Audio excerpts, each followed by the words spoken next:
Slovakia's opposition leader says the deal to approve expanding the EU bailout fund has been reached and it will be voted in later this week. Earlier, the country's parliament voted against it, which caused the collapse of the country's ruling coalition. Slovakia was the only member to say no to increasing the facility, which already got the green light from 16 out of the 17 Eurozone members. Let's now talk to British Euro MP Nigel Farage for more insight into this. Thank you for coming on today. We know that Slovakia will hold another vote expected to approve expanding the bailout fund. Why would it want to derail it in the first place when the cash there could be used to help it as well?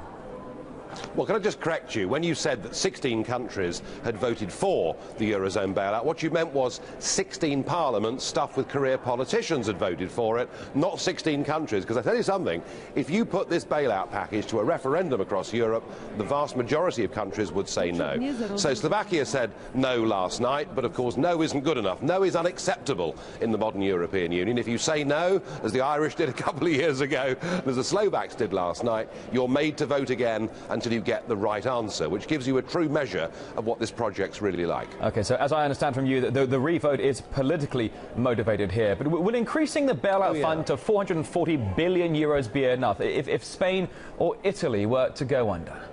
No, I mean, look, you know, it's difficult to tell what will happen, but if Italy goes, they're going to need a couple of trillion to bail it out. And what is the point, actually, of bailing these countries out? What are the bailouts? Are these bailouts helping the people in Greece and Portugal and Ireland? No, they're not.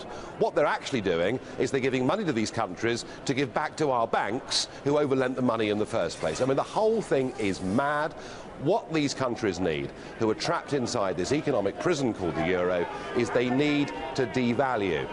Without devaluation, they're having austerity packages pushed upon them, which is forcing them into a downward deflationary spiral, which, in my opinion, in Greece and possibly in Portugal too, could lead to revolution.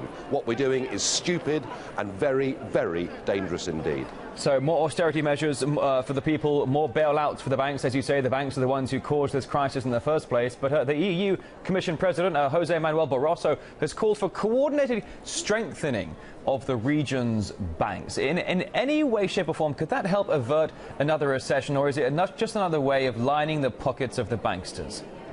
What it is, it's a way of preparing the banks for the inevitable defaults that are going to come from those Eurozone countries. And that's why they're recapitalising the banks. I mean, I accept that sovereign debt and bank debt are two separate issues, but the interconnection is also very strong indeed. Look, they are, you know, you must understand that I've just been in this parliamentary chamber with Mr. Barroso. These people are absolutely intent on creating a United States of Europe. They don't care how many millions of people are chucked onto the unemployment scrap heap. They don't care about the tide of human misery that they cause. They have got their political goal. But the reality is that not only economically is this failing, but politically it's failing. You know, we can talk about the Slovakian parliament, but more significantly, look at what happened in Finland earlier this year, where a virtually brand new political party got 20% of the vote. Look at the opinion polls in the Netherlands. There is now a split in Europe from north to south, and in the north we are witnessing a democratic revolution